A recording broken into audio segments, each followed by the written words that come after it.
महामैराथन आपके लिए राजस्थान इतिहास कला संस्कृति के 2025 के पेपर लिए थे, वो आपने कुछ ही दिन के अंदर 1 मिलियन पहुंचा दिए। आपके लिए राजस्थान भूगोल के 2025 के सारे पेपर लेकर के आ रहा हूं। ये नवीनतम आरपीएससी और अधीनस्थ बोर्ड का ट्रेंड है, इसको पढ़ लीजिएगा, इसी के अकॉर्डिंग ही आगे के सारे पेपर आएंगे। अगर आपने राजस्थान भूगोल बिल्कुल भी नहीं पढ़ा है तो मेरी ये 12 घंटे की मैराथन क्लास अटेंड करके चले जाना, यहां से हूबहू प्रश्न रिपीट हो जाएंगे। कह दीजिए एग्जाम से कि मिट जाऊं तेरी धमक से मैं वो साज नहीं, और छोड़ दूं डर के मैदान मैं वो बाज नहीं। सभी साथियों का इंतजार रहेगा लाइव क्लास में। शेर जब 2 कदम पीछे लेता है तो डर के नहीं बल्कि झपटने के लिए। 10 दिन पहले जो 12 घंटे महामैराथन आपके लिए राजस्थान इतिहास कला संस्कृति के 2025 के पेपर लिए थे, वो आपने कुछ ही दिन के अंदर 1 मिलियन पहुंचा दिए। आपके लिए राजस्थान भूगोल के 2025 के सारे पेपर लेकर के आ रहा हूं। ये नवीनतम आरपीएससी और अधीनस्थ बोर्ड का ट्रेंड है, इसको पढ़ लीजिएगा, इसी के अकॉर्डिंग ही आगे के सारे पेपर आएंगे। अगर आपने राजस्थान भूगोल बिल्कुल भी नहीं पढ़ा है तो मेरी ये 12 घंटे की मैराथन क्लास अटेंड करके चले जाना, यहां से हूबहू प्रश्न रिपीट हो जाएंगे। कह दीजिए एग्जाम से कि मिट जाऊं तेरी धमक से मैं वो साज नहीं, और छोड़ दूं डर के मैदान मैं वो बाज नहीं। सभी साथियों का इंतजार रहेगा लाइव क्लास में। शेर जब 2 कदम पीछे लेता है तो डर के नहीं बल्कि झपटने के लिए।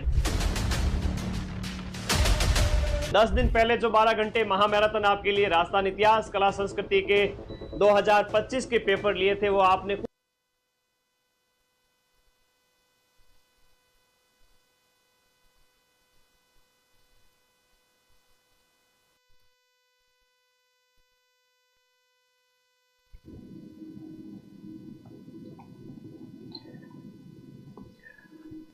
नमस्कार खमागणी सभी दोस्तों का स्वागत है आपके अपने प्लेटफॉर्म माइंड मैप पर। जिस क्लास का आपको पूरे साल में बड़ी बेसब्री से इंतजार रहता है वो क्लास लेकर आ गया हूं। 10-12 दिन पहले एक क्लास ली थी राजस्थान इतिहास कला संस्कृति की, उसको आपने इतना प्यार दिया कि वो 1 मिलियन पहुंच चुकी है। 10 लाख विद्यार्थियों ने मात्र और मात्र 10-15 दिन में उसको देख लिया है। तो बहुत मतलब एक राजस्थान की जनता, जो राजस्थान के जो बच्चे चाहते हैं वो ये चाहते हैं कि सर एक ऐसी क्लास करवा दो रेदर देन अदर मैराथन कि जिसमें पीवाईक्यू हो। एक क्लास को तैयार करने में 1 महीना लगता है। कितना? 1 महीना लगता है। तो वो एक क्लास 2 महीने से हम लगे हुए थे, वो क्लास तैयार की। और ये देख लो देसी घी है ना, देसी घी होता है ना, उसका वो कहता है अंधेरे में छानों को नहीं रहे, मारवाड़ी में कहते। तो आप लोगों की फेवरेट क्लास है, इस वजह से 10-10 लाख व्यूज आ रहे हैं। मैं कुछ भी नहीं हूं, ये सब मां सरस्वती का आदेश है। चलिए इस क्लास के अंदर हम बात करेंगे 2025 के सभी पेपर जो राजस्थान भूगोल पर आधारित है। उसमें भी देखो 41 जिलों के अनुसार जो लेटेस्ट अपडेट है, जैसे हम खैरतल तिजारा को खैरतल तिजारा नहीं बोलेंगे, हम वहां पर उसको भ्रतहरी नगर बोलेंगे। और भी ऐसे बहुत सारे अपडेट हैं जो लेटेस्ट करंट से रिलेटेड है, वो सब कुछ बात करेंगे। उससे पहले आप सभी साथी मां सरस्वती का आशीर्वाद ले लीजिए। हर एक एग्जाम में आपको सफलता निश्चित रूप से मिलेगी, लेकिन मां कहती है कि अपने इस चेले यानी कि मदर सर जो तुम्हें पढ़ा रहे हैं, अपने इस चैनल को सभी साथी ने सब्सक्राइब किया या नहीं किया ये बता दो। पहले तो सब्सक्राइब करना है सभी साथियों को, है ना। सभी को आशीर्वाद, सभी को शुभकामनाएं कि एग्जाम में आप सक्सेस हो जाओ। आज देखता हूं इस वीडियो के बाद में जैसे वीडियो 1 मिलियन की ओर जाए, अपना चैनल भी 1 मिलियन हो जाना चाहिए। थैंक यू, धन्यवाद सभी साथियों का। अब पीडीएफ के लिए बार बार बोलोगे सर पीडीएफ पीडीएफ पीडीएफ, तो पीडीएफ टेलीग्राम ग्रुप में मिलेगी, जिसका लिंक इसी वीडियो के नीचे दिया हुआ है। टेलीग्राम में आप जाओगे, 3,30,000 बच्चे यहां पर जुड़े हुए हैं। ये 12 घंटे हिस्ट्री कल्चर की पीडीएफ कल रात को ही अपलोड कर दी थी। बाई चांस किसी को नहीं मिले तो ऐप अपलोड कर लेना, ऐप डाउनलोड करके फ्री नोट्स में देख लेना, वहां परमानेंट रहती है।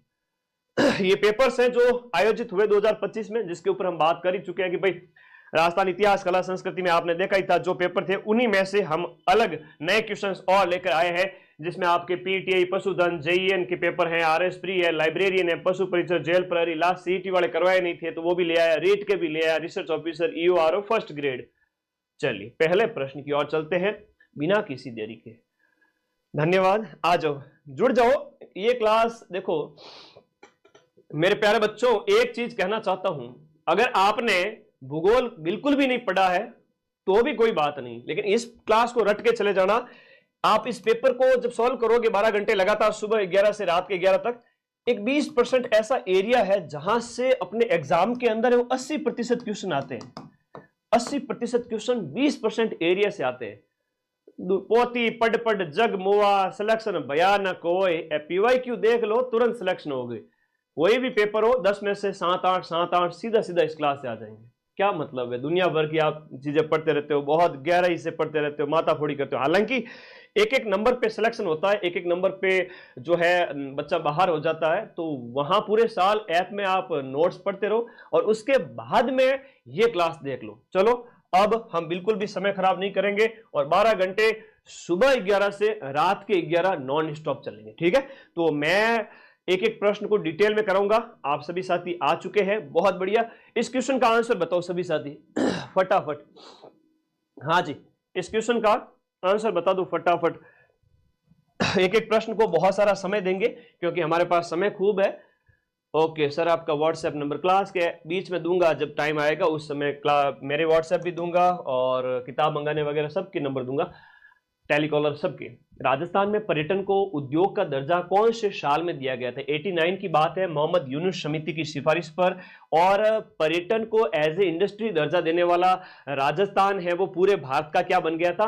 पहला बन गया था। तो 1989 के अंदर लिखो मोहम्मद यूनुस समिति की सिफारिश पर, मोहम्मद यूनुस समिति की सिफारिश पर। एक्स्ट्रा इंफॉर्मेशन पढ़ के जाओगे क्वेश्चन से रिलेटेड, इसी में से नए क्वेश्चन बन जाएंगे, ठीक है। और राजस्थान है वो पहला स्टेट बना था ऐसा करने वाला लिख लो इसके साथ साथ, राजस्थान फर्स्ट स्टेट बना ये करने वाला। 10 पर्यटन सर्किट भी है राजस्थान के अंदर, वो भी आगे प्रश्न आएगा उस समय बात करूंगा। 10 पर्यटन सर्किट भी है राजस्थान के अंदर। और कई बार पर्यटन का जो लोगो भी आपसे पूछ लिया जाता है, लोगो क्या, ध्येय वाक्य है ना, वो जो स्लोगन है ध्येय या जो हम बात करें वो कौन सा है? स्लोगन है। कांग्रेस सरकार जब भी होती है और बीजेपी सरकार जब भी होती है, बार बार चेंजेस आते रहते हैं। हाँ, तो वो जो स्लोगन है पधारो मारे देश, ठीक है, वो क्या है? पधारो मारे देश। तो इसको लिख लीजिएगा, स्लोगन है पधारो मारे देश, पधारो मारे देश, है ना। इसको थोड़ा सा राजस्थानी भाषा के अंदर स लिखते हैं तो उस टाइप से लिखते हैं, ठीक है। हाँ जी, राजस्थान पॉलिटी के 2024 के क्वेश्चन पेपर की पीडीएफ आज क्लास ऐप के अंदर टेलीग्राम ग्रुप में दे दूंगा। मैं थोड़ा माफी चाहता हूं उसके लिए, लेकिन वही प्रश्न पढ़ लेना, ठीक है। ओके, तो ये 4 मार्च 1989 की यूनिस समिति। अगला प्रश्न देखिएगा, राजस्थान का निम्नलिखित में से कौन सा लौह अयस्क का खनन क्षेत्र नहीं है? यहां पर ये बता दो। एक बच्चा कह रहा है सर डर लग रहा है एग्जाम में, क्या करें? तो डर तो उसे लगता है जो लास्ट टाइम में जिसकी तैयारी अच्छी हो उसको भी लगता है, तैयारी अच्छी नहीं हो दोनों को लगता है। तो डर कुछ नहीं है, बस भिड़ जाओ। कौन सा यहां पर नहीं है बता दो यहां पर कमेंट कर दो सभी साथी कि यहां पर, हाँ जी सब है इसमें। हम अगर देखें पुरबनेड़ा की बात कर लेते हैं। पुरबनेड़ा की बात करें तो ये आपका कहां पर है? पुरबनेड़ा की बात करें तो ये जो लौह अयस्क क्षेत्र जो है आपका, हाँ जी पुरबनेड़ा वगैरह ये सब भीलवाड़ा में पड़ता है यार, है ना, भीलवाड़ा के अंदर है। नीमला क्षेत्र की बात करें तो नीमला क्षेत्र आपका दौसा के अंदर हो गया, ये दौसा के अंदर है नीमला। और नीमला के साथ साथ एक है रायसेला। नीमला के साथ साथ कौन सा है? नीमला एंड रायसेला या रायसेला। प्रश्न एग्जाम से निश्चित रूप से पूछा जाएगा। और डाबला क्षेत्र की बात करें तो डाबला है सीकर के अंदर, और डाबला सिंगाना की बात करें तो वो झुंझुनू के अंदर है। डाबला हो गया कहां पर? सीकर के अंदर। और डाबला सिंगाना की बात करें डाबला लौह अयस्क जहां से निकाला जाता है राजस्थान के अंदर, तो डाबला सिंगाना की बात करें तो ये झुंझुनू के अंदर है, ठीक है, ये भी याद रखना। थूर हुंडेर की बात करते हैं तो थूर हुंडेर के अंदर लिखेगा थूर हुंडेर और नात्रा की पाल उदयपुर के हैं। उदयपुर, उदयपुर के अंदर है आपका थूर हुंडेर और नाथरा की पाल, नाथरा की पाल। अब बताओ कौन सा हुआ? देखो जब हम बात करते हैं तो लौह अयस्क क्षेत्र आते हैं सारे के सारे, हाँ जी, तो सारे लौह अयस्क क्षेत्र के अंतर्गत है। पता नहीं क्वेश्चन किस हिसाब से था, लेकिन पीटीआई में पूछा गया था। पूर्व बनेड़ा की बात करें तो पूर्व बनेड़ा हो गया, पादरपाड़ हो गया, बिगोद हो गया, पादरपाड़, पादरपाल हो गया, बिगोद हो गया, पादरपाल, पूर्व बनेड़ा, बिगोद, इसके साथ साथ एक हो जाता है आपका भीलवाड़ा का डाग क्षेत्र है, डाग, डाबला का बता दिया मैंने, डाबला कहां पर, सीकर के अंदर, उदयपुर का बता दिया, तिरंगा क्षेत्र भी है एक इसके अंदर, ठीक है। एक बनेड़ा है ना, अब देखो वैसे तो इसका आंसर ए मान सकते हो आप, है ना, ए मान सकते, क्योंकि बनेड़ा जो क्षेत्र है वो अलग से बताया गया कि वो भीलवाड़ा के अंदर है, पूर्व बनेड़ा अलग से नहीं कहेंगे, तो कह सकते हैं बाई चांस माने तो, ठीक है। बाकी ये आप लोगों को इसमें याद रखना है, बनेड़ा क्षेत्र है वो आपका भीलवाड़ा के अंदर है, पूर्व बनेड़ा भी कहते हैं इसको कई बार, ठीक है, वो भी याद रखो। करौली के अंदर है देद्रोली वगैरह, जैसे एक बात करें देद्रोली, देद्रोली कहां पर है, और इसके साथ साथ देद्रोली और एक टोडापुरा, लीलोटी, खोरा, खोरा और लीलोटी, ये आपके कहां पर है, करौली के अंदर है। तो ये सब लो अयस्क क्षेत्र है जो राजस्थान के अंदर जगह जगह पाए जाते हैं, ये आप लोगों को ध्यान रखना है। अब इसमें ऑप्शन ए मान सकते हैं आप, लेकिन सारे आंसर इसमें सही है। आगे बढ़े नेक्स्ट अगले क्वेश्चन में। पीटीआई में इस लेवल के क्वेश्चन पूछे हैं, और पीटीआई चूंकि हम बात करें शिक्षक भर्ती के अंतर्गत आता है, हाँ जी। ऐसा लगा है सर बहुत कुछ पढ़ लिया, लेकिन ऐसा लग रहा है कुछ नहीं पढ़ा, बच्चे का कमेंट आ रहा है, अपने आप कुछ भी नहीं पढ़ा है तो भी डरने की बात नहीं है, ये पीवाईक्यू देख लो, प्रश्न तो इसी के इर्द गिर्द आएंगे, क्योंकि पिछले साल भर के अंदर 45 पेपर पूछे गए, और 45 पेपर में ये पूछा जा रहा है, फिर नया क्या आएगा। यहां पर सही उत्तर का आपको चयन करना है दिए गए में से।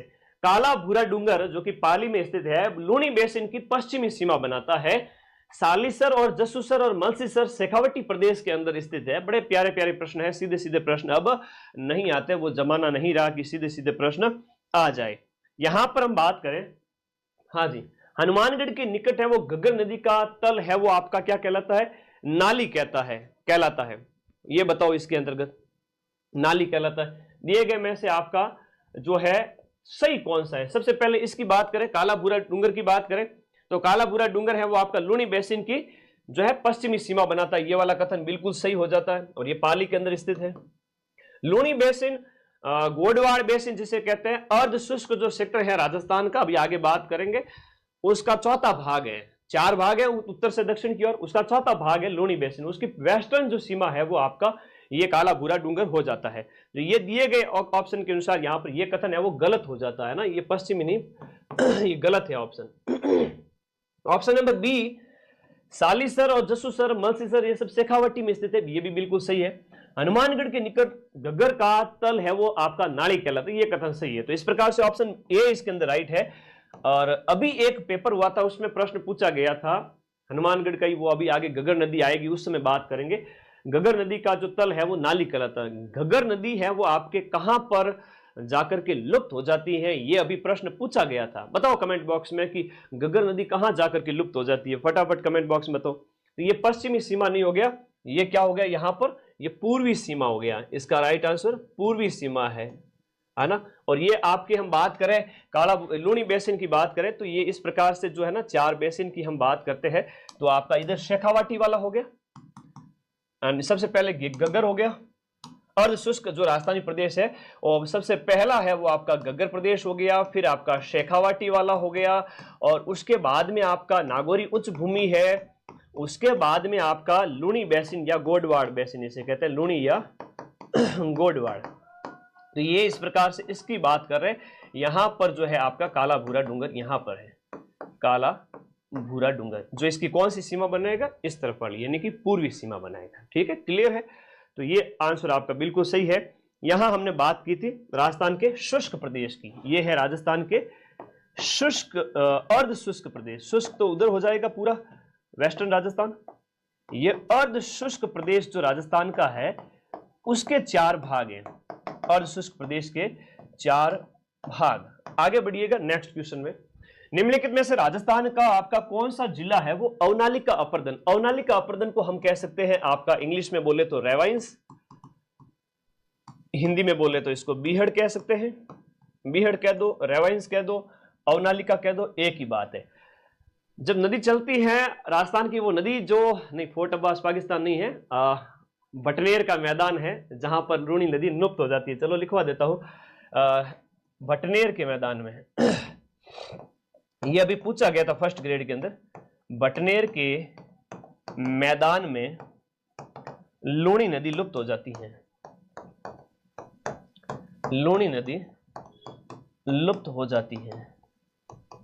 ठीक है, अब देसी घी खाने की आदत डालो।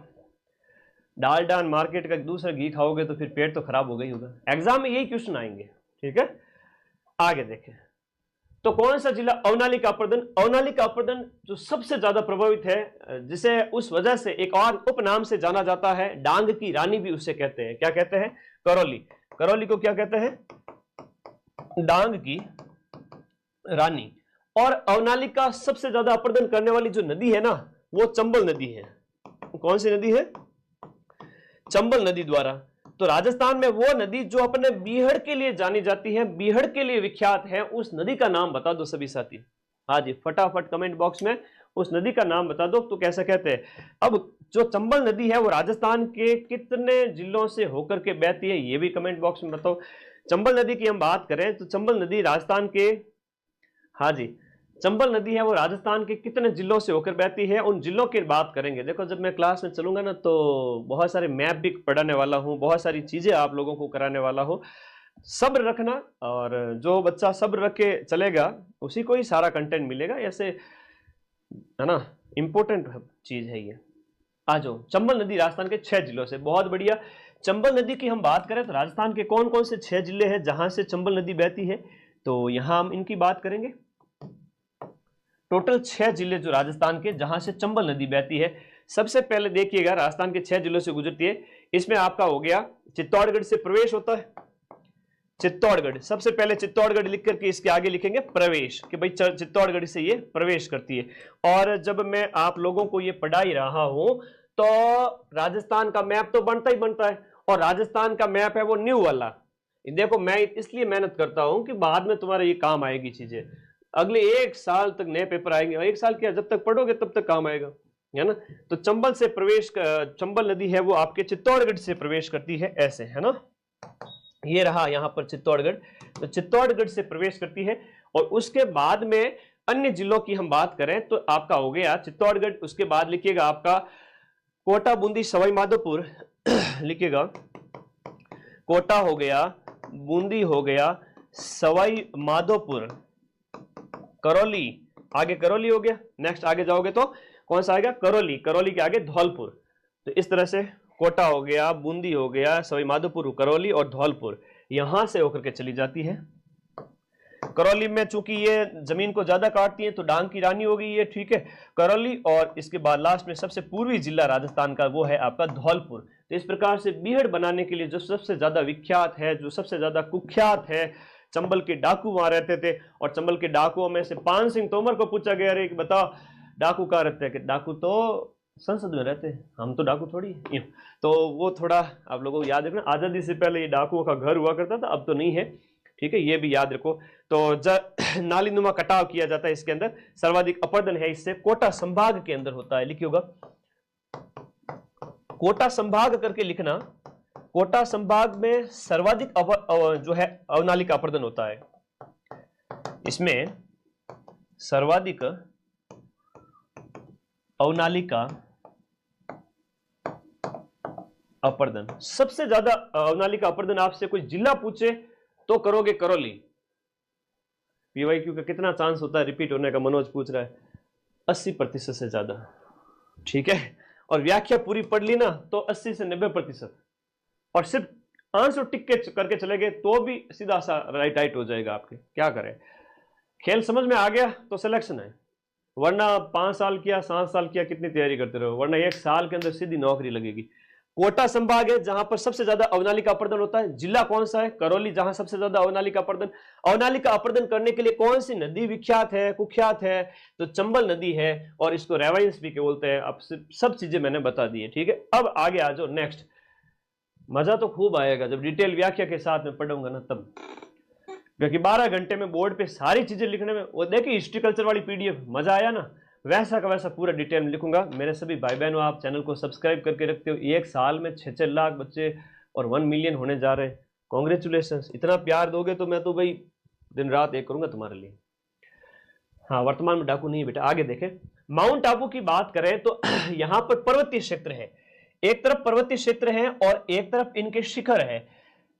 हाँ, पर्वतीय क्षेत्र की पहाड़ियां दी गई हैं, शिखर दिए गए हैं। जैसे माउंट आबू की कौन सी है, और इसके साथ साथ आपका जो है जसवंतपुरा है उसकी कौन सी हो जाती है, डोरा पर्वत कहां पर है, सिवाना में कौन सा है, जालोर का कौन सा है, इसका यहां पर बताना। जैसे माउंट आबू जो दिए गए पर्वत, इसके अंदर हम बात करें कौन सा सही सुमेलित है दिए गए ऑप्शन के अनुसार, राइट आंसर कौन सा है?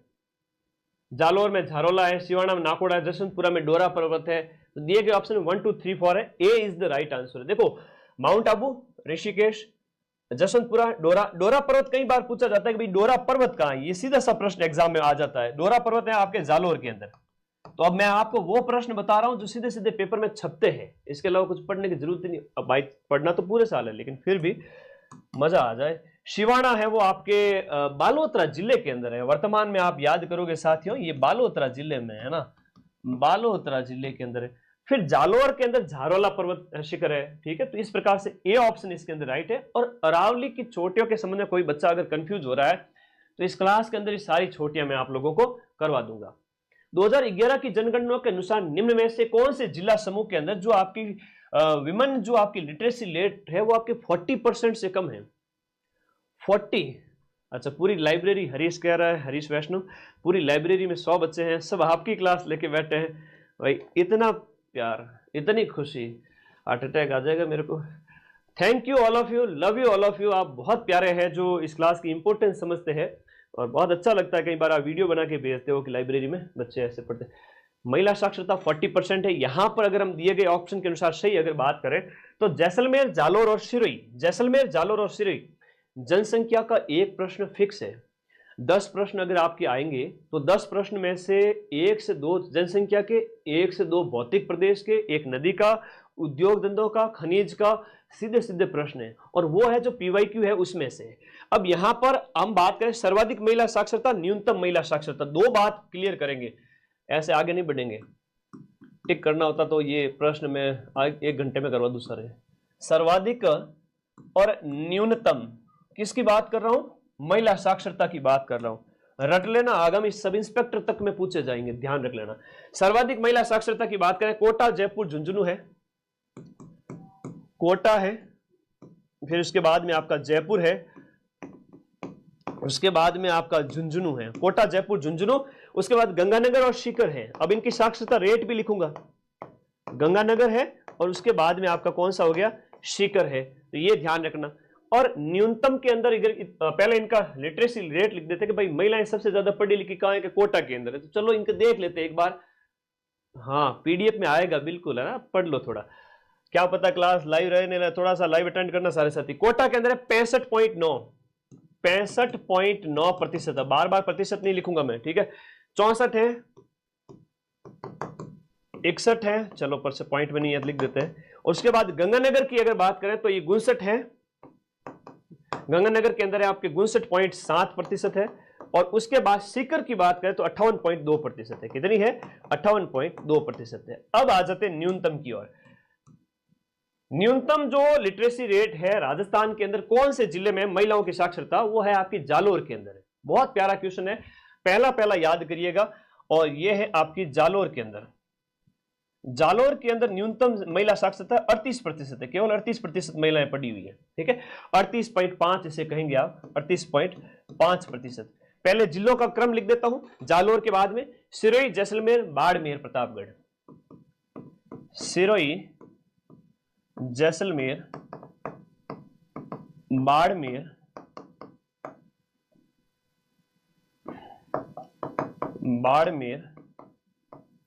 प्रतापगढ़।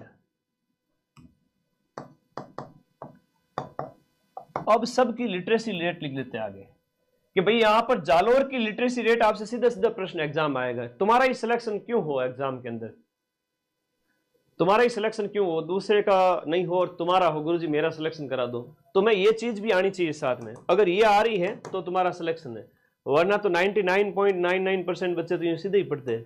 तुम दूसरों से अलग क्या पढ़े, दूसरों से अलग क्या पढ़े। अब देखो इनकी रेट, हम यहां पर बात करें सिरोही के अंदर है वो आपकी 39.7 है, एक एक लिखिएगा, बहुत बढ़िया। सिरोही की है आपकी 39.7%। जैसलमेर की जो लिटरेसी रेट है वो है आपकी 39.7। अभी एग्जाम में ऐसे ऐसे प्रश्न पूछे जाने लग गए हैं कि बताओ दो ऐसे न्यूनतम राज्य जहां पर दोनों की महिलाओं की साक्षरता रेट एक ही एक है, बताओ कौन से। तो आपका जैसलमेर और सिरोही हो गया। 40.6 है बाड़मेर के अंदर, 40.6% बाड़मेर के अंदर, और प्रतापगढ़ के अंदर 42.4%। 200 से ज्यादा पेज कॉपी का रजिस्टर होता है ना, उसको लिखने में टाइम लगा, 1 महीना पूरा लगा।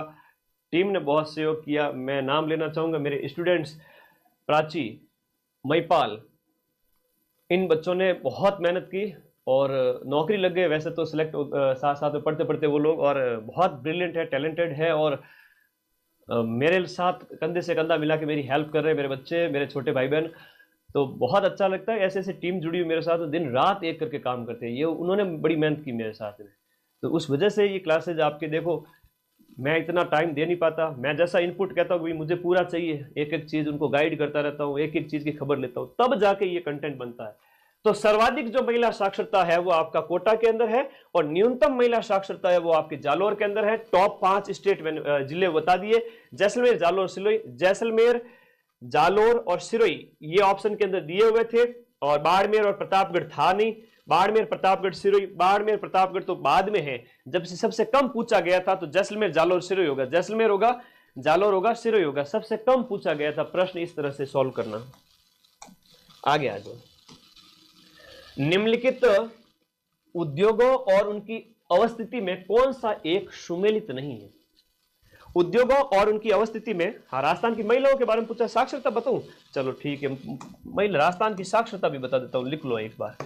राजस्थान की लिटरेसी रेट कितनी है बताओ, प्रश्न आता है एग्जाम के अंदर, और इसमें भी महिलाओं की साक्षरता रेट कितनी है, और बाकी लोगों की यानी कि पुरुषों की साक्षरता कितनी है वो भी बता देते हैं। राजस्थान की जो लिटरेसी रेट 2011 की जनगणना के अनुसार राजस्थान की साक्षरता वो 66.11 है। कितनी है? 66.11% है। और इसमें महिलाओं की साक्षरता है वो आपकी कितनी है? 52-12 है ना, 52-12 और गुणियासी 20, 52-12 और गुणियासी 0.20%। तो डाकी लोगों की और महिलाओं की जो साक्षरता तुम्हें पता होनी चाहिए। और इससे बाहर साक्षरता में क्या ही प्रश्न आएगा, फालतू में माथा फोड़ी कर रहे हो किताब के अंदर, ये पढ़ लो, आगे बढ़ो। हाँ जी, नेक्स्ट अगले प्रश्न की ओर चलते हैं। हाँ जी, बहुत बढ़िया। अगला प्रश्न, इसका आंसर बताओ। प्रश्न कह रहा है कि किताबें छोड़ो, किताबों को साइड रखो, 2025 का लेटेस्ट ट्रेंड, ऐसा नहीं कि पिछले 10 साल के पेपर देखने, ना जी ना, लेटेस्ट ट्रेंड देख लो, तुम टॉपर हो। उद्योग, हाँ, 4th ग्रेड के लिए एनफ है। 4th ग्रेड में इस क्लास से ज्योग्राफी के 10 में से 9 क्वेश्चन इसमें से आ जाएंगे, ठीक है। अच्छा, शॉर्ट्स को कॉपी कर रहे लोग, देखो बेटा अच्छी बात है ना, मैं अच्छा कर रहा हूँ और अगर कोई मेरे को कॉपी कर रहा है इसका मतलब मैं आगे बढ़ रहा हूँ, मुझे तो अच्छा लगता है, सभी टीचर अच्छा ही कर रहे हैं। पर अपने शॉर्ट्स तगड़े जाता है, 3 से 4 लाख हर एक शॉर्ट्स है ना, मजा आता है। तुम देखा करो, देखते हो नहीं देखते हो, ठीक है। निम्नलिखित उद्योग और उनकी अवस्थिति में कौन सा यहां पर सुमेलित नहीं है? दिमाग को ठंडा रखना, दिमाग में ठंडक, जुबान पे शक्कर, ये है मारवाड़ियों का दिमाग। हाँ जी, वॉइस प्रॉब्लम आ रही है क्या? सभी बच्चे एक बार कमेंट कर दे, एक बच्चे का कमेंट आ रहा है, वॉइस प्रॉब्लम है क्या? एक बार कमेंट करो कि वॉइस ठीक है या कैसे है। यहां अगर हम सुमेलित करें कौन सा जो है, आज के टाइम में ऐसे प्रश्न ज्यादा आते हैं कि आपका दिए गए ऑप्शन के अनुसार आपको पूछा जाता है। हाँ जी, हाँ जी, बता दो एक बार। वॉइस प्रॉब्लम होने वाली है पहले, अच्छा वॉइस प्रॉब्लम हुई नहीं है अभी, उससे पहले ही तुम लोग छेड़ रहे हो मुझे। देख लो बच्चों, एक बार आप कमेंट कर देना, सही है ना, वाह ठीक है, फिर क्यों टेंशन करते हो, डिस्टर्ब मत करो, अच्छा नहीं लगता। बाद में जो ये वीडियो 15 लाख बच्चे देखेंगे यार, अच्छा थोड़ी लगता है। सही है, सही है। हाँ। फिर बाद में वो पूरे राजस्थान के कोने कोने से बच्चे कमेंट करते हैं, सर आप तो इस बच्चों से बातें करते हो, ये वो, थोड़ा ध्यान रखो। देखो, टायर ट्यूब फैक्ट्री है वो अलवर के अंदर है क्या? बिल्कुल सही है। कोऑपरेटिव पेस्टिसाइड फैक्ट्री, पेस्टिसाइड मतलब कि आपके जो रासायनिक खाद वगैरह है इसकी फैक्ट्री है वो जयपुर में है, गंगानगर के अंदर नहीं है, तो ये आपका गलत है। एक प्रश्न ऐसा भी पूछा जाता है, ये जयपुर के अंदर होगी। टायर ट्यूब अलवर में, कोऑपरेटिव जयपुर में, राजस्थान एक्सप्लोजिव एंड केमिकल, जो एक्सप्लोजिव और केमिकल है वो धौलपुर के अंदर है। एक्सप्लोजिव मतलब धमाकेदार, जिससे मतलब धमाके होते हैं ना, वो वाली अब वो चीज है। स्टेट केमिकल वर्क्स, बहुत प्यारा क्वेश्चन, बार बार आता है। डीडवाना, कुच्चा मंजिला, ये नया ज्योग्राफी है 41 जिलों के अनुसार, और ये मेरी पहली क्लास है जो 2025 के पेपर्स जिसमें नई ज्योग्राफी करवा रहा हूं। और मेरे लाइफ की ये 15 प्लस क्लास हो चुकी है, जो 12 घंटे लगातार मैं पिछले 3 साल से ले रहा हूं। ठीक है, एक सेकेंड। तो चलो ये सही हो गया, आगे बढ़े अगले प्रश्न की ओर। इसका आंसर बताओ, आंसर करो फटाफट। पेपर नई ज्योग्राफी करवा रहा हूं, चंचन की थोड़ी सी आवाज है ना। 15 प्लस क्लास। चलो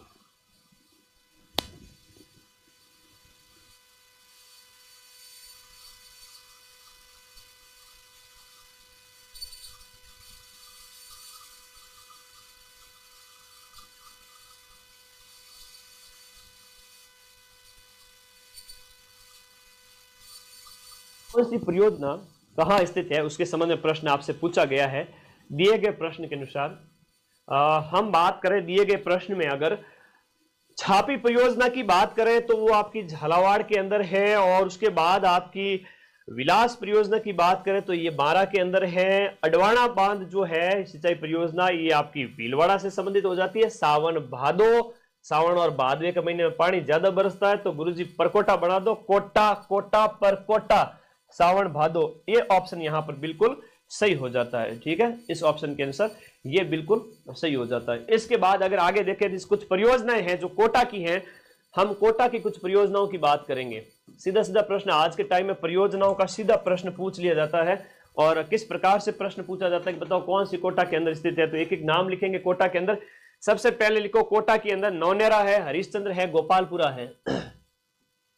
नौनेरा है या नौनेरा, नौनेरा हो गया, हरिश्चंद्र, ये सुर्खियों में बहुत रहते हैं, हरिश्चंद्र हो गया, नौनेरा हो गया। उसके बाद गोपालपुरा, तकली, सावन भादो, गोपालपुरा तकली परियोजना बहुत ही ज्यादा इंपॉर्टेंट है। सावन भादो मैंने करवाई दी यहां पर पीछे, और एक अलनिया परियोजना है ना, अलनिया। तो ये जितनी भी है ये सब कोटा के अंदर हो गई, ये सब कहां पर है, कोटा के अंदर है। तो इसमें जो आपका तकली बांध बहुत इंपॉर्टेंट है, नौनेरा बहुत ज्यादा इंपॉर्टेंट है, ये भी याद रखो। इसके बाद हम बात करें आपकी 12 जिले की, तो 12 जिले में कई सारी परियोजनाएं हैं, उनके ऊपर भी बात करें। 12 जिले में कौन कौन सी परियोजना, सीधा सीधा प्रश्न दिया जाता है। बैंतली है, बिलास है, परवन सबसे ज्यादा इंपॉर्टेंट है। बैंतली है, विलास है, परवन है। बैंतली है, विलास है, परवन है, परवन है, बैंथली है, विलास है, ये सभी परियोजना आपकी कहां पर हो गई, 12 जिले के अंदर हो गई। अंधेरी, लासी और हत्यादे, अंधेरी, लासी, हत्यादे हैं। ये पूछे जाते हैं सीधे सीधे प्रश्न की ये परियोजना कहां पर स्थित है। एक थोड़ा सा और लिखा दूंगा कि आपका झालावाड़ के अंदर है, वो भीमसागर है, गागरीन है, भीमसागर है और गागरीन है। हाँ जी, आगे लिखो, झालावाड़ के अंदर भीमसागर है और गागरीन है। भीमसागर है, गागरोन हो गई, ये तो सीधा सही पता चले। भीमसागर को ज्यादा याद रखना, पिपलाद हो गई और राजगढ़ हो गई, पिपलाद और राजगढ़, ये परियोजना याद कर लेना। ठीक है, हाँ कर देख लेंगे बेटा, कर देंगे। अगर कोई बाई चांस कोई फैक्ट, मैं मेरी पूरी कोशिश रख रहा हूं कि 12 घंटे में गलत ना हो। ठीक है, गलत ना हो, और कोई क्वेश्चन में अगर छोटा मोटा भी रह गया होगा तो मैं क्लास पीडीएफ भेजता हूँ, उस समय सही कर देता हूँ। ठीक है, कोई दिक्कत नहीं है, मेरी तरफ से 99.9 की एक्यूरेसी रखी जाती है, आप लोग बिल्कुल भी टेंशन ना ले। जो कोटा वाला प्रश्न है उसमें नौनेरा बांध ज्यादा पूछा जाता है, याद कर लेना, ठीक है। हाँ, उसके बाद आपका तकली बांध है, 12 के हो गए, ये परवन वगैरह हो गया, झालावाड़ के अंदर पिपलाद परियोजना हो गई, ये ज्यादा इंपॉर्टेंट है, इसको थोड़ा सा देख लेना, ठीक है। अगला प्रश्न, निम्नलिखित में से कौन सा राजस्थान में सरसों का प्रमुख उत्पादक क्षेत्र नहीं है। अब सरसों अनुसंधान केंद्र की अगर हम बात करें तो सरसों अनुसंधान केंद्र की अगर बात करें, सरसों अनुसंधान केंद्र वगैरह राजस्थान में कहां पर है, भरतपुर के अंदर है, सेवर भरतपुर हो गया, तो वो थोड़ा सा यहां पर आप लोग ध्यान रखते हो। तो सरसों उत्पादन केंद्र जो है वो आपका कौन सा क्षेत्र हो जाता है, उत्तरी पूर्वी क्षेत्र है। कौन सा क्षेत्र नहीं है ये पूछ रहा है, तो दक्षिणी क्षेत्र है वो आपका, यहां पर इस ऑप्शन के अंदर दक्षिणी क्षेत्र नहीं है, बाकी ये सारे के सारे हैं, पूर्वी है, उत्तरी पूर्वी है और उत्तरी क्षेत्र है। अलवर, गंगानगर, भरतपुर, इसके अंदर आते हैं आपके अलवर, भरतपुर, ये तो विशेष है। और उत्तरी क्षेत्र के अंदर आपका जो गंगानगर क्षेत्र है, वहां गंगानगर क्षेत्र के अंदर भी आपके सरसों का ज्यादा उत्पादन होता है। सरसों की हम बात करें तो केंद्रीय सरसों अनुसंधान केंद्र जो है वो सेवर भरतपुर में। बताओ कौन से, कमेंट बॉक्स में बता दो, कमेंट बॉक्स में बता दो कि सरसों अनुसंधान केंद्र है वो कब स्थापित होता है। बहुत प्यारा क्वेश्चन है, अनुसंधान केंद्र के अंदर सीधा सीधा क्वेश्चन आता है, ठीक है। हाँ जी, यहां हम बात करें तो सरसों अनुसंधान केंद्र की बात करें तो वो सेवर भरतपुर के अंदर है, शेवर भरतपुर के अंदर आपका सरसों अनुसंधान केंद्र है। सरसों, केंद्रीय सरसों अनुसंधान केंद्र, केंद्रीय सरसों अनुसंधान केंद्र है वो आपका सरसों अनुसंधान केंद्र कहां पर, शेवर में हो गया। अब कई बार परीक्षा में इसकी किस में पूछ ली जाती है, एक बताओ। 1993 में, बहुत बढ़िया, शाबाश, 1993 में 1993 के अंदर इस संस्थान की स्थापना सेवर में की गई थी। बिल्कुल राहुल, लक्ष्मण, रिया, सरला, सबका आंसर बिल्कुल सही है। सरसों की कुछ किस्में हैं जो एग्जाम में पूछी जाती हैं। हाँ, आगे देखो, हाँ जी, सरसों की प्रमुख किस्में एग्जाम में पूछी जाती है, ध्यान देना। सरसों की ये किस्में याद रखना। और ये क्या, वरदान है, वकड़ा है, दुर्गामणि है। वरदान है, वकड़ा है, दुर्गामणि है। अब एग्जाम में सीधा प्रश्न आ गया, ये किसकी किस्म है। अब एक प्रश्न और पूछा जाता है कि पीली क्रांति का संबंध किससे है। पीली क्रांति मतलब तेल वाली क्रांति। तेल का कलर कैसा होता है, तो पीला कलर होता है। तो सरसों से संबंधित है आपकी पीली क्रांति। किसमें, वरदान और दुर्गामणि और वकड़ा हो गई। अनुसंधान केंद्र बता दिया, दक्षिण में नहीं होता, उत्तर राजस्थान के अंदर होता है। और इसको आप ऐसे देखोगे तो राजस्थान का ये वाला जो क्षेत्र है, ये वाला हो गया, ये वाला हो गया, यहां पर आपकी सरसों ज्यादा होती है। मोरेन है, इराव है और चाप है, ये किसकी सहायक नदियां हैं। लाइब्रेरियन के पेपर में, अभी पीटीए के पेपर में पूछा गया था, याद कर लेना। हाँ जी, बहुत ये प्रश्न अच्छा है कि आपकी मोरेन, इराव, ये जो नदियां हैं, इराव वगैरह, चाप वगैरह, ये किसकी सहायक नदियां हैं, बता दो कमेंट बॉक्स में फटाफट। ये हम बात करें तो माही नदी की सहायक नदियां हैं। किसकी है, माई की सहायक है। अगर किसी को आंसर देना भी हो, वीडियो को पॉज कर लेना, सोच लेना, फिर वीडियो को स्टार्ट कर लेना। ये मत कहना कि सर हमें आंसर देने का मौका भी दो, ये मत कहना, ठीक है। वीडियो को पॉज कर लेना, आगे आ जाओ। नेक्स्ट, माई की सहायक नदियां हो गई, ठीक है, इसकी हम बात करेंगे। हाँ जी, अगले प्रश्न की ओर चलते हैं। माई की सहायक नदियां हैं, तो माई की सहायक नदियां हो गई, तो इनकी हम बात करते हैं। ये आपकी इराव हो गई, जाखम, सोम, अनास, ये भी है इसकी सहायक नदियां। जाखम है, सोम है, अनास है, जाखम है, सोम है, अनास है, ये सभी माई की सहायक नदियां हैं। मोरेन है, इराव है, चाप है, ठीक है, ये सभी इसकी सहायक नदियां हो जाती है। इसकी बात माई की सहायक है बेटा। आगे देखिएगा अगला प्रश्न, इसी के साथ साथ हम बनास की सहायक नदियों की बात करें। ऑप्शन में बनास दी हुई है ना, तो बनास की भी लिख लेते हैं साथ में दिए गए में। तो यहां पे काली सिल है, लिख लो एक एक चीज। बनास की बात करें, बनास की सहायक नदियों के अंदर एक एक करके लिखो। बनास की सहायक नदियां, सबसे पहले लिखो काली सिंध नहीं है, काली सिल है, काली सिल है। और उसके बाद में काली सिल हो गई, डाई हो गई, मानसी हो गई, मैनाल हो गई। मानसी, मैनाल, डाई, ये इसकी सहायक नदियां हैं। और देखो इसके साथ बांडी, आयड़, कोठारी, खारी, बांडी, आयड़, कोठारी, खारी। अब इन्हीं में से सीधा प्रश्न दे देवे किसकी सहायक नदियां हो जाती है, तो वो थोड़ा ध्यान रखना। मैनाल भी हो जाती है ना, मैनाल हो गई, डाई हो गई, सारा लिखवा दिया मैंने, ठीक है। तो माही नदी की अगर हम बात करें तो माही नदी है वो कर्क रेखा को 2 बार काटती है, और ये आपके मेहंद झील अमरोरू पहाड़ी है ना, मेहंद झील अमरेरू पहाड़ी मध्य प्रदेश से निकलती है। तो यहां से इसका उद्गम अगर देखें तो माही नदी का जो उद्गम है वो लिख लो, माही नदी का उद्गम मेहंद झील अमरेरू की पहाड़ी। कहां से निकलती है? मध्य प्रदेश से। एमपी से निकल करके राजस्थान के अंदर बांसवाड़ा में प्रवेश करती है और कर्क रेखा को है वो 2 बार काटती है। ये खांडू गांव बांसवाड़ा से राजस्थान के अंदर प्रवेश हो जाएगा इसका, ठीक है। खांडू गांव बांसवाड़ा से राजस्थान में प्रवेश, खांडू बांसवाड़ा राजस्थान में एंट्री इसकी, यह भी लिख लीजिए आगे, राजस्थान में प्रवेश माही नदी का कर्क रेखा को 2 बार काटती है। यह प्रश्न भी एग्जाम में आता है, कर्क रेखा को 2 बार काटती है। इसका मतलब ऐसे है कि पहले ऐसे प्रवेश करेगी, फिर डूंगरपुर बांसवाड़ा की सीमा बनाते हुए, है ना, बांसवाड़ा डूंगरपुर सीमा भी लिख लो, डूंगरपुर, और इसके साथ साथ आपका जो बांसवाड़ा है, डूंगरपुर बांसवाड़ा की क्या बनाती है? सीमा बनाते हुए आगे अरब सागर की ओर चली जाएगी। ये भी इसके साथ साथ याद रखना।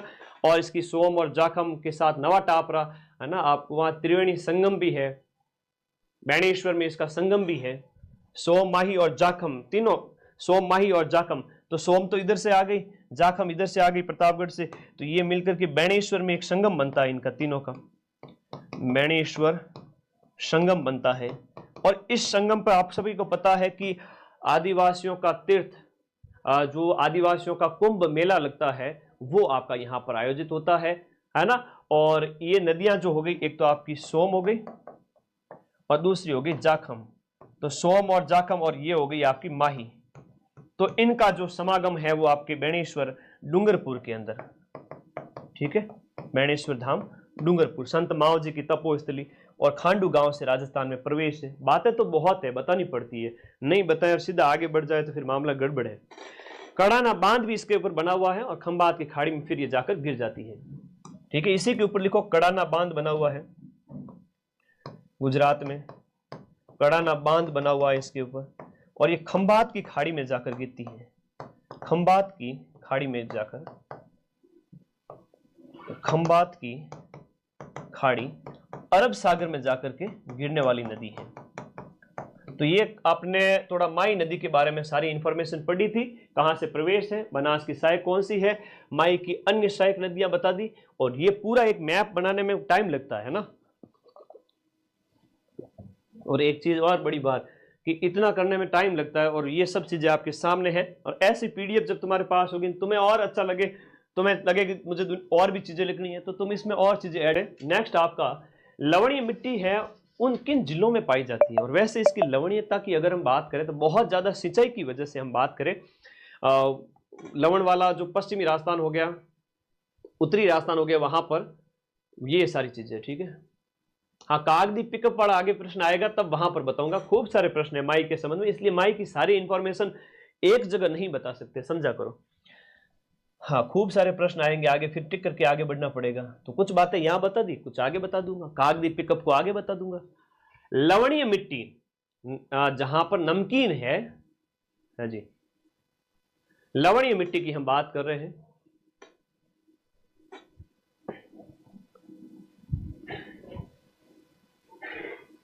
ऑडियो वीडियो सब क्लियर है? कोई दिक्कत हो तो बता देना, आप लोगों को कमेंट में सीधा देख रहा हूं। कोई दिक्कत नहीं ना। यहां हम बात करें लवणीयता की बात करें तो अपने पश्चिमी राजस्थान के अंदर, बी ऑप्शन इसमें बिल्कुल सही है।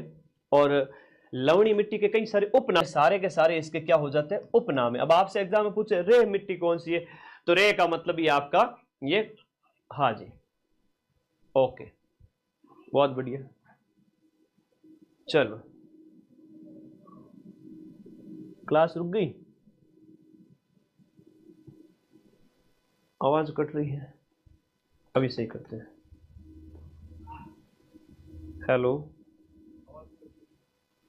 बताओ कमेंट बॉक्स में सारे बच्चे।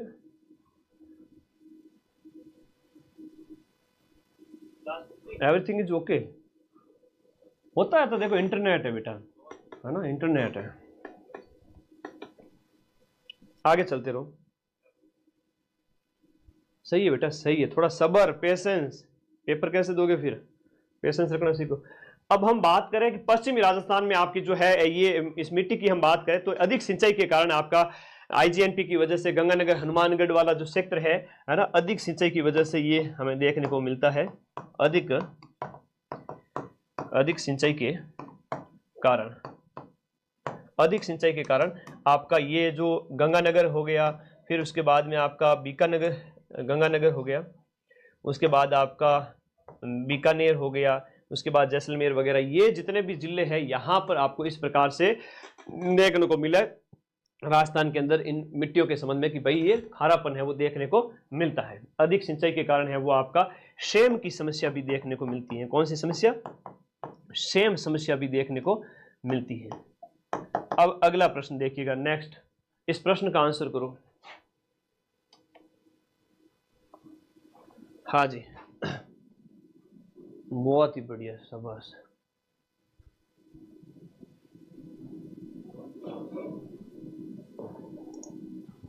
हाँ जी,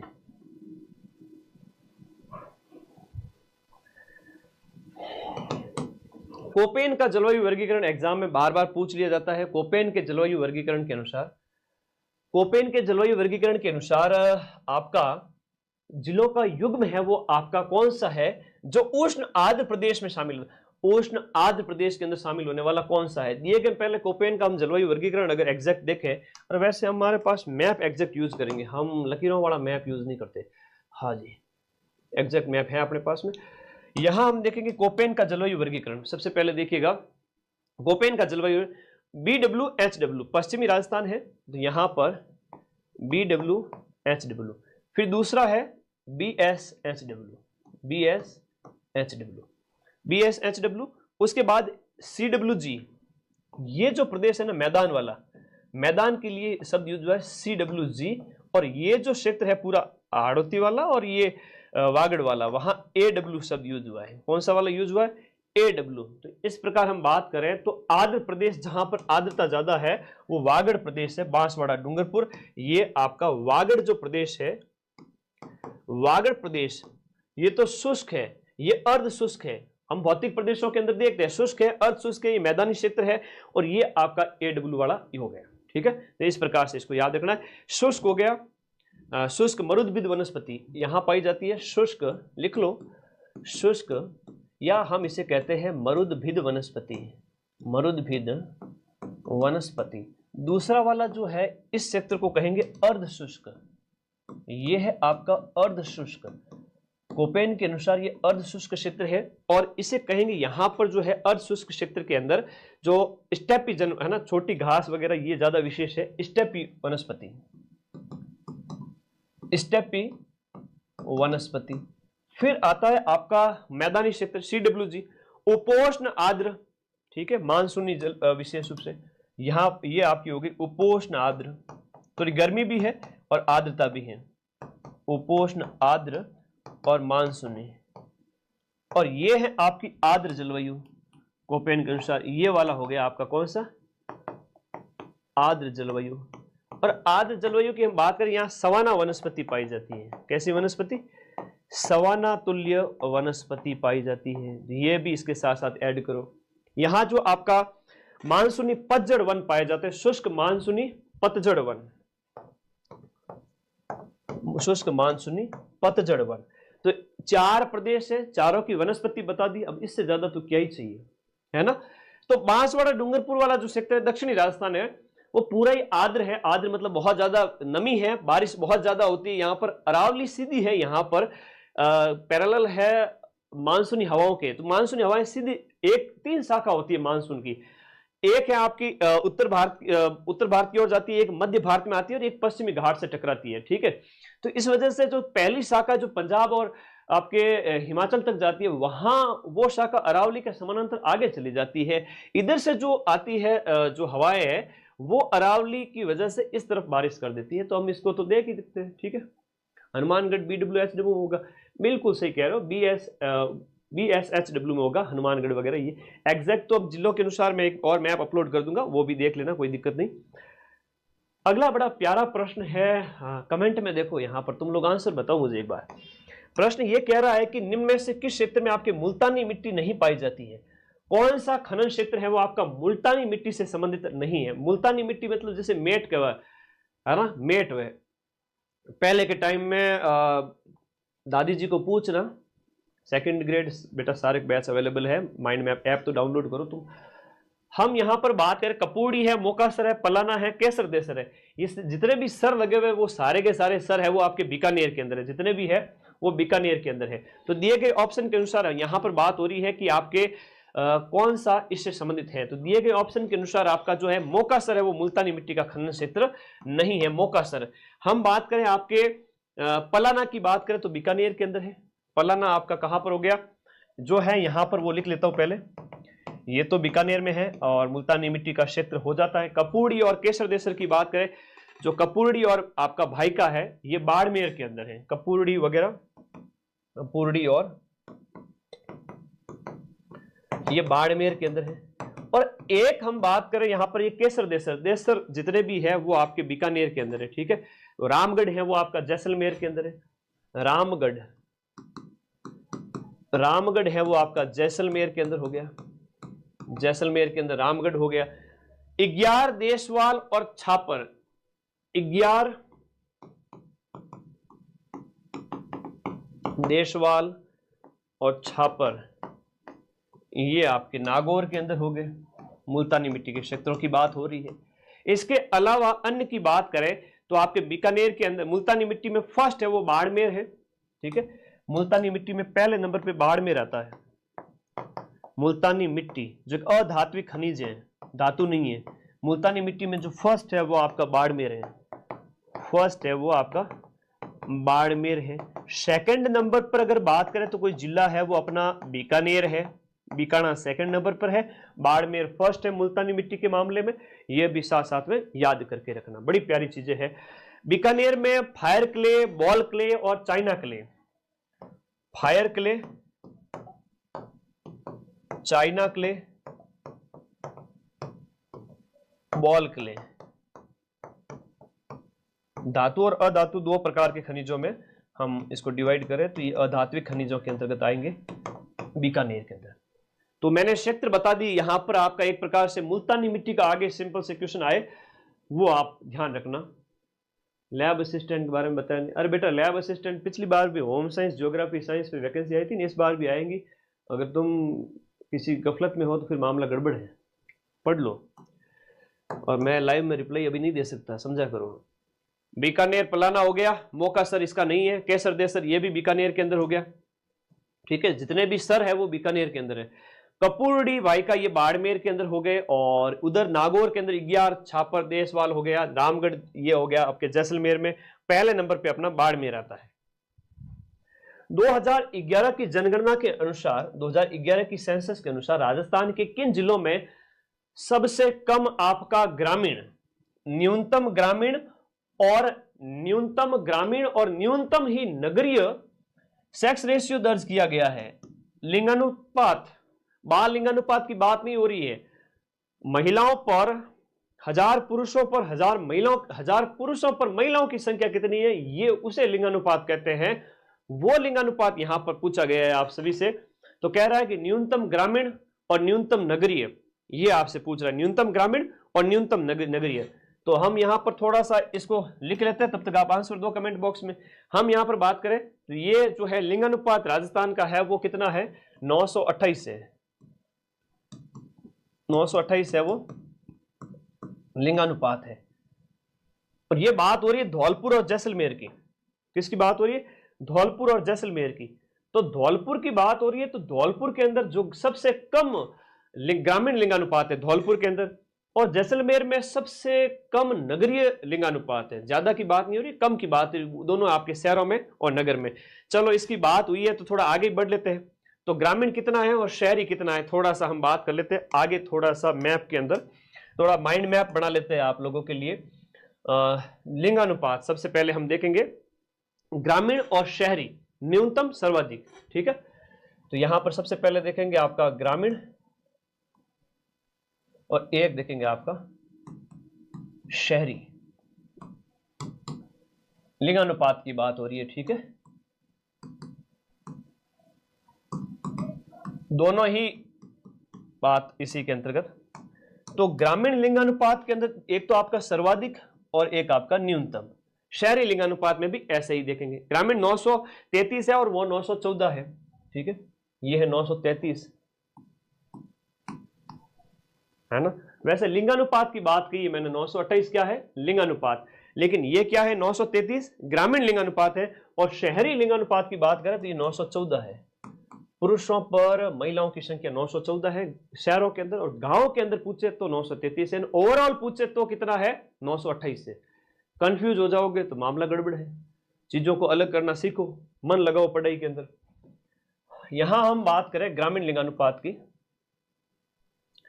तो सबसे ज्यादा एक तरफ लिखेंगे सर्वाधिक, सर्वाधिक ग्रामीण वाली। मैं चाहता हूं कि ये प्रश्न दोबारा अपने जब भी आए तो अपन इसको एक बार ही पढ़ के मामला खत्म कर देते हैं।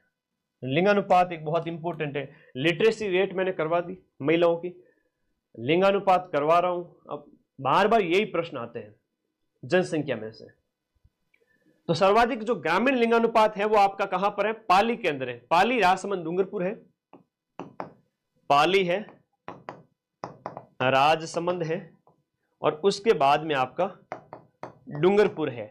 पाली के अंदर कितना है 1003 महिलाएं, 3 महिलाएं ज्यादा है। ठीक है, अब बताओ 998 है, ये 998 है, ये 996 है। अब कई बार एग्जाम में प्रश्न आ जाता है कि सर्वाधिक जो ग्रामीण लिंगानुपात कौन से जिले में है और कितना है, तो वो आपका पाली में।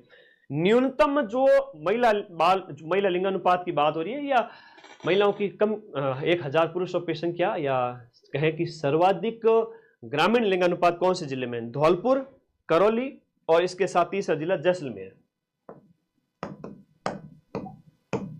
धौलपुर, करौली, और तीसरा है आपका जैसलमेर। तो ये तो गांव की बात हो रही है अभी तो। ठीक है, किसकी बात हो रही है अभी तक, गांव की बात हो रही है। गांव के अंदर सबसे ज्यादा कहां पर और सबसे कम कहां पर, ज्यादा पाली में और सबसे कम है वो आपका कहां, धौलपुर में। 841, 56, 59, 841, 856, 859, ये आपसे पूछेंगे। तो धौलपुर में सबसे कम महिला जो है बाल लिंगानुपात है, और पाली में सबसे ज्यादा ग्रामीण लिंगानुपात, और न्यूनतम है वो धौलपुर में। थोड़ा बात किसकी हो रही है, पाली जाना पड़ेगा शंकर लाल। बेटा इधर देखो, ये है आपके ग्रामीण लिंगानुपात है वो सबसे ज्यादा कहां पर, और ग्रामीण लिंगानुपात सबसे कम कहां पर है, ये बताया गया। अब सर्वाधिक जो शहरी लिंगानुपात जो 914 है ओवरऑल, तो सर्वाधिक और न्यूनतम शहरी की बात कर लेते हैं। एक तो एक तरफ लिखो सर्वाधिक शहरी लिंगानुपात कौन से जिले में, और न्यूनतम शहरी लिंगानुपात कौन से जिले में। सीधे सीधे प्रश्न आएंगे। और ओवरऑल तो 914 मैंने बता दिया। टोंक, बांसवाड़ा, प्रतापगढ़, टोंक, बांसवाड़ा और प्रतापगढ़। और उधर आप देखोगे कि सबसे कम है वो आपका शहरी लिंगानुपात वाले 3 जिले बताइए, जैसलमेर, धौलपुर, अलवर। जैसलमेर, धौलपुर, अलवर, जैसलमेर, धौलपुर, अलवर। अब कितना क्या है, टोंक में सबसे ज्यादा जो है लिंगानुपात है, तो टोंक में सबसे ज्यादा लिंगानुपात कितना हो गया, 985 है, 964 है और 963 है। 985 है, 964 है और 963 है। अब इसके साथ साथ न्यूनतम शहरी लिंगानुपात की बात हो 807, 64 और 72, 807, 864 और 872, एक भी डाटा गलत नहीं लिखाऊंगा, एक एक चीज यहां पर लिखनी हुई है, ठीक है, एक एक चीज उसके अकॉर्डिंग, मतलब सारे डाटा बहुत रिसर्च के साथ लिखे हुए, गलत एक भी डाटा नहीं है, ये आपके सामने है, ठीक है। ये कई बार सीधा सीधा प्रश्न आ जाता है 885 वाला, ठीक है, ये 885 वाला सीधा सीधा प्रश्न आता है। अब थोड़ा सा समझ लो, है ना, पढ़ तो लिया कि ग्रामीण लिंगानुपात सबसे ज्यादा है वो कहां पर है गुरुजी? पाली के अंदर है, ठीक है जी। सबसे ज्यादा ग्रामीण लिंगानुपात पाली जिले में 1000 डाकी लोगों के ऊपर महिलाओं की संख्या ज्यादा है। और गांव के अंदर सबसे कम कहीं महिलाएं देखने को मिलती है तो वो धौलपुर में देखने को मिलती है, ठीक है, और वो 841 ही है, डाकी लोग ज्यादा है। फिर देखो हम यहां बात कर रहे हैं शहर की, और शहर में सबसे ज्यादा महिलाएं कहां पर है? टोंक के अंदर। और सबसे कम शहर के अंदर महिलाओं की संख्या कहां पर है? जैसलमेर के अंदर। तो वो तो पता ही है, शहरीकरण कम है तो कम ही होगा। ओके, इतनी बढ़िया बढ़िया चीजें, और इसमें मेहनत लगती है। अब तुम बताओ इसमें, इस व्याख्या में मेहनत लगी कि नहीं लगी? लगी? स्क्रीनशॉट लो तो, हाँ, एक अटे देखो। तो ये सारी चीजें तुम लोगों को बताने में जोर आता है, और इस क्लास को तैयार करने में भाई 1 महीना लगता है, 1 साल में तो। हाँ, अब आगे देखिएगा, अगला प्रश्न दिए गए में से राजस्थान के अंदर जो आपका प्रोजेक्ट लेपर्ड है, उसके पहले शुरुआती 100 क्वेश्चन की व्याख्या बहुत इंपॉर्टेंट है और बड़ी बड़ी है। उसके बाद कई सारे क्वेश्चन उसके इर्द गिर्द होंगे, तो वो व्याख्या थोड़ी कम करके हम थोड़ा फास्ट चलेंगे। अभी व्याख्याएं पढ़ लो, जिंदगी भर सुख पाओगे। ये पेपर में सीधे सीधे प्रश्न आएंगे। राजस्थान में प्रोजेक्ट लेपर्ड, लेपर्ड मतलब तेंदुआ, धब्बे वाला और धारियां होती जिसपे। राजस्थान में प्रोजेक्ट लेपर्ड के अंतर्गत सबसे पहले निम्न में से कौन से अभ्यारण्य का चयन किया गया था? सबसे पहले झालाना का चयन किया गया था। झालाना अपने जयपुर के अंदर है।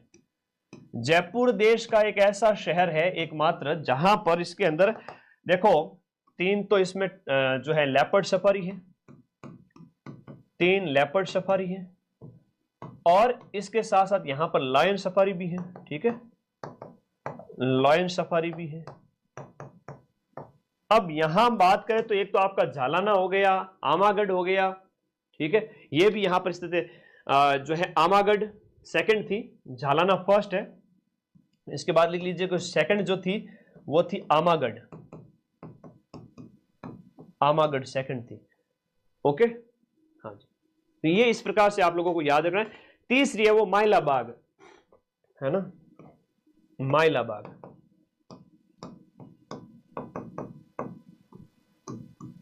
ये भी याद रखो। यहां पर जयपुर के अंदर आपकी लायन सफारी भी है। ये सारी चीजें इसके साथ साथ याद करिए।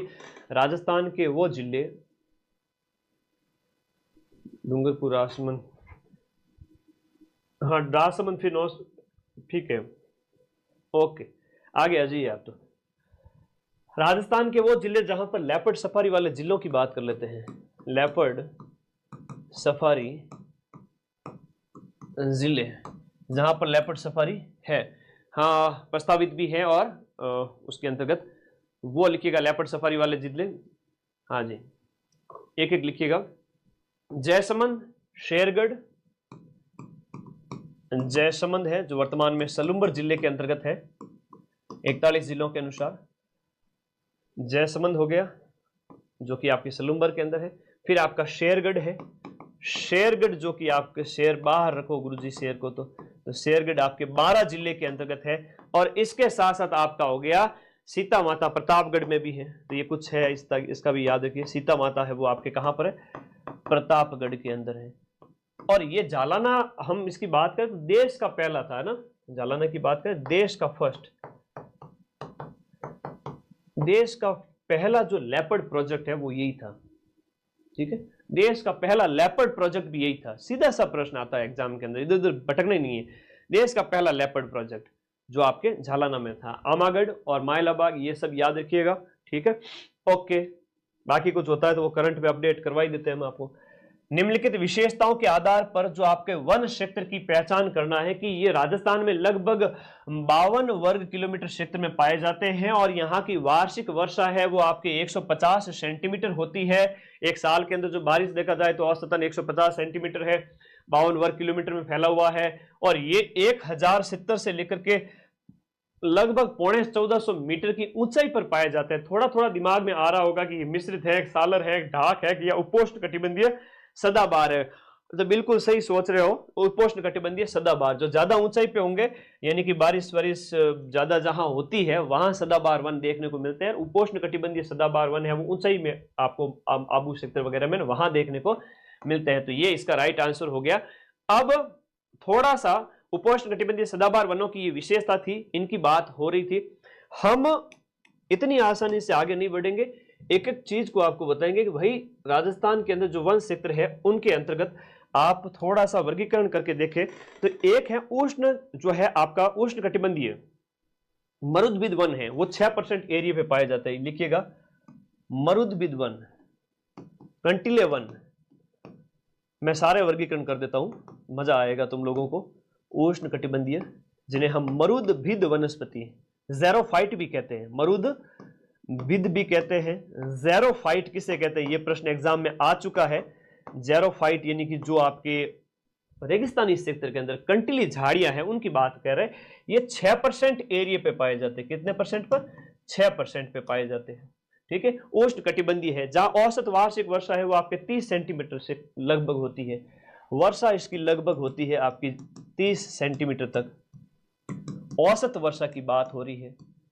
और पेड़ पौधों के अंदर नाम पे झाड़ियां पाई जाती है, जैसे कैक्टस हो गया, नागफणी हो गया, कुछ कंटीली झाड़ियां वगैरह हो गई, झाड़ी क्षेत्र है ना, उनकी हम बात करें आगे, ये पाए जाते हैं। तो ये ज़ेरोफाइट प्रकार की एक वनस्पति जो पश्चिमी राजस्थान विशेष रूप से बाड़मेर जैसलमेर वाला जो क्षेत्र है वहां पर 6%। एक और लीजिए उष्ण धोक वन। इस क्षेत्र के अंदर, इस पूरे क्षेत्र के अंदर हम बात करें उष्ण धोक वन, यहां लिखो उष्ण कटिबंधीय धोक वन। इस क्षेत्र की बात करेंगे, इसके अंदर वर्षा जो है वो 30 से 60 होती है और 58% ये पाए जाते हैं। ये टोटल लैंड के 58%, टोटल लैंड का नहीं कहेंगे, टोटल वनों का 58%। अब ये गलती मत कर देना, वनों का 58%, टोटल जितने भी वन है राजस्थान के अंदर उनका 58% है वो आपके उष्ण धोक वन है, जहां आपके 30 से 60 सेंटीमीटर वर्षा होती है। वर्षा की बात करें तो ये आपके 30 से 60 सेंटीमीटर की होती है। यहाँ प्रतिनिधित्व करने वाले जो वृक्ष है जैसे खेजड़ी हो गया, खेजड़ी के साथ साथ आपका बबूल है, कैर है, ये जितने कंटीले पेड़ है, कैर हो गया, बबूल हो गया, ये पेड़ यहाँ पर पाए जाते हैं। ठीक है गुरुजी, ये 58% है, 6% है, बाकी कट गया गुरुजी। बाकी देखो अन्य के अंदर अगर हम बात करें तो आपका शुष्क मानसूनी जो 28% है, मैदानी क्षेत्र के अंदर शुष्क मानसूनी ये 28%, जो वनों का 28% है, इसे हम कहेंगे शुष्क मानसूनी वन। लिख लो इसको भी बढ़िया तरीके से, हालांकि प्रिंट निकलवा लेना, तुम तो खाली देखो क्लास को, पहले देखो फिर नोट्स बनाओ। शुष्क मानसूनी, और शुष्क मानसूनी वो 28% पे है। इसकी बात करें तो इसमें कौन कौन से वन है, वर्षा कितनी होती है, 50 से लेकर के 80 सेंटीमीटर तक यहाँ पर वर्षा है आपकी, 50 से लेकर के 80 सेंटीमीटर तक वर्षा है। और वनों के प्रकार के अंदर कौन कौन से वन या कौन कौन से वृक्ष यहाँ पर पाए जाते हैं, तो आपका रोजवुड है, चंदन है, महोगनी है, खैर है। रोजवुड है, महोगनी है,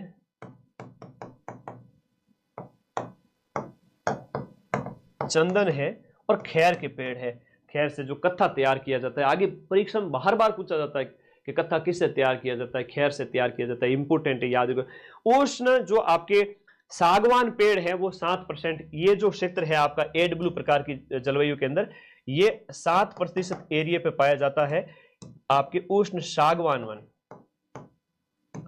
उष्ण सागवान वन। और उष्ण सागवान वनों की हम बात करें तो इसके अंदर वर्षा वगैरह कितनी होती है, 75 से 100 सेंटीमीटर की, 75 से लेकर के 100 सेंटीमीटर की वर्षा होती है। वृक्षों की बात करें तो आपके यहाँ पर सागवान है, गुलर है, तेंदु है, सागवान,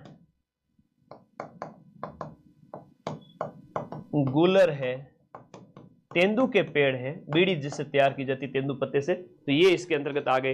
हाड़ौती और वागड़ का क्षेत्र हो गया, हाड़ौती ये हो गया, ये वागड़ हो गया, तो हाड़ौती और इसके साथ साथ आपका वागड़ का इलाका हो गया। तो इस प्रकार से ये कवर हो जाता है पूरा।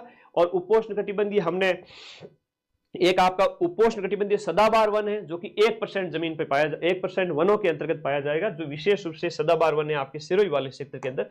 तो थोड़ा सा इसको मैं एक बार वापस दिखा देता हूं। ये देखिए, ये जो 1% है, ये 1% है। अब इस 1% में क्या पाया जाता है सर, लिखिएगा इस 1% के अंदर लिखो उपोष्ण सदाबहार वन, उपोष्ण सदाबहार वन। राजस्थान में टोटल वनों का केवल 1% ही उपोष्ण सदाबहार वन। अब इसमें माउंट आबू हो गया, जहां पर आबू क्षेत्र है ना, मैं विशेष रूप से आपका आबू क्षेत्र, और यहां के जो अगर हम पेड़ों की बात करें तो वो हो गया बांस हो गया, जामुन हो गया, है ना, बांस हो गया, जामुन हो गया। खैर, अब एक बार वापस से नजर डाल दीजिएगा, उष्णकटिबंधीय जो आपकी मरुद्भिद वनस्पति है वो एक प्रकार हो गया, वो नंबर 1 हो गया। और उसके बाद में दूसरा ये आपके उष्णकटिबंधीय सदाबहार, ये आपके धोक वन हो गए 58% पे। उसके बाद जो तीसरा हो गया वो शुष्क मानसूनी वन मैदानी क्षेत्र का हो गया 28% पे। उसके बाद नंबर 4 पे हो गया आपका 7% की लैंड पे उष्ण सागवान वन हो गया। उसके बाद 5वां जो है वो आपका कौन सा है, उपोष्ण सदाबहार वन। तो ये इतनी सारी चीजें आपके सामने हैं, और जब ये पेपर की जो स्लाइड आपके पास होगी तब बहुत याद करोगे कि सर ने बहुत मेहनत करवाई थी। ठीक है, ओके,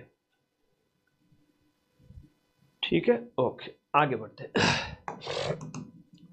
पश्चिमी गंगानगर, आगे तो मैं बढ़ नहीं सकता।